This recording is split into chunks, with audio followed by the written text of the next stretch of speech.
চলুন আজ হুগলি জেলা সম্পর্কে কিছুটা জানা যাক এবং হুগলি জেলাকে বিশ্লেষণ করা যাক। সময়টা ছিল বিগত 40-এর দশকের শুরু। সেই সময় স্বাধীনতা সংগ্রামীদের প্রাণ চাঞ্চল্যে ভরপুর ছিল এই জেলাটা। বিশেষ করে গঙ্গার তীর ধরে এর হুগলি চুঁচুড়া, চন্দননগর, শ্রীরামপুর, উত্তরপাড়া অঞ্চল যা ছিল তখন বিপ্লবীদের পীঠস্থান। আর এদের মধ্যে উজ্জ্বল জ্যোতিষ্কের মতো ছিলেন বিপ্লবাচার্য অধ্যাপক জ্যোতিষচন্দ্র ঘোষ ওরফে মাস্টার মশাই। তার বিপ্লব মন্ত্রের পুতস্পর্শে তখন অনেক তরুণ প্রাণী আগুন জ্বলেছিল। ঘর বাড়ি ছেড়ে বিপ্লব মন্ত্রে দীক্ষা নিয়ে তারা দেশের স্বাধীনতার জন্য ব্রিটিশ রাজের বিরুদ্ধে সংগ্রামে ঝাঁপিয়ে পড়েছিল। তাদের অনেকেই প্রাণহুতি দিয়ে শহীদ হয়েছিলেন।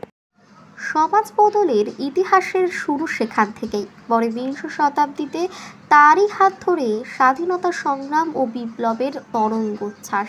সেখানে এলেন চারুচন্দ্র রায়, অমরেন্দ্রনাথ চট্টোপাধ্যায়, উপেন্দ্রনাথ বন্দ্যোপাধ্যায়, জ্যোতিষচন্দ্র ঘোষ, শ্রীশচন্দ্র ঘোষ, ভূপতি মজুমদার, দেবেন মণ্ডল, মতিলাল রায়, পাঞ্চগোপাল ভাদুরী, সিরাজুল হক, ধরনাথ ভট্টাচার্য প্রমুখ অসংখ্য বিপ্লবী ও স্বাধীনতা সংগ্রামী। হুগলি জেলার আয়তন 3149 বর্গ কিলোমিটার বা 1223 বর্গ মাইল। জনসংখ্যা 2011 সালের গণনা অনুযায়ী হুগলি জেলার জনসংখ্যা ছিল 55,20,389। এর মধ্যে হিন্দু 45,74,567 জন এবং মুসলমান 87,204 জন। প্রতি বর্গ কিলোমিটারে লোকসংখ্যার ঘনত্ব প্রায় 1,800 বা প্রতি বর্গ মাইলে লোকসংখ্যার ঘনত্ব ছিল 4,500 জন। হুগলি জেলার শিক্ষিত সম্প্রদায়ের হার 81.80%। হুগলি জেলার উত্তরে বাঁকুড়া, বর্ধমান, পূর্বে নদিয়া, উত্তর 24 পরগনা, দক্ষিণে হাওড়া ও পশ্চিমে মেদিনীপুর জেলা। একদিকে রেলপথ, সড়কপথ ও জলপথে হুগলি জেলার প্রত্যন্ত প্রান্তরের সঙ্গে যোগাযোগ স্থাপিত হয়েছে। পঞ্চদশ শতাব্দীতে হুগলি নামের অস্তিত্ব ছিল না। হুগলি জেলার যাবতীয় ব্যবসা বাণিজ্যের একমাত্র কেন্দ্র ছিল সপ্তগ্রাম বন্দর মারফত। একদিকে চাষাবাদ, অন্যদিকে ব্যবসা বাণিজ্যের রমরমা বাজার বিদেশিদের আকৃষ্ট করতে থাকে। এইভাবে পরবর্তীকালে হুগলি হয়ে ওঠে এক উল্লেখযোগ্য বন্দর। শোনা যায় হুগলি নামটি পর্তুগিজদের দেওয়া।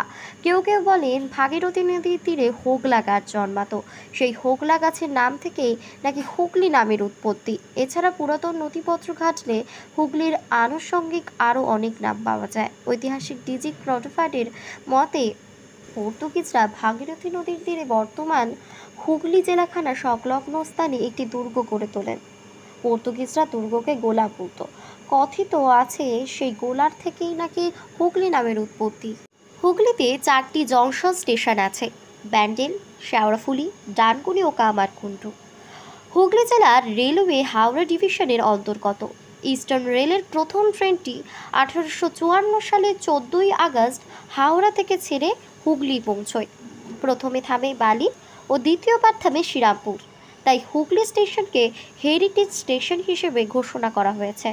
পরিবহনের দিক থেকে হুগলি জেলায় national highway 57 kilometre, state highway 234 kilometre পথ জেলার মধ্যে দিয়ে চলে গেছে। হুগলি জেলার মোট সড়ক পরিবহনের ক্ষেত্রে 313 কিলোমিটার প্রধান সড়ক।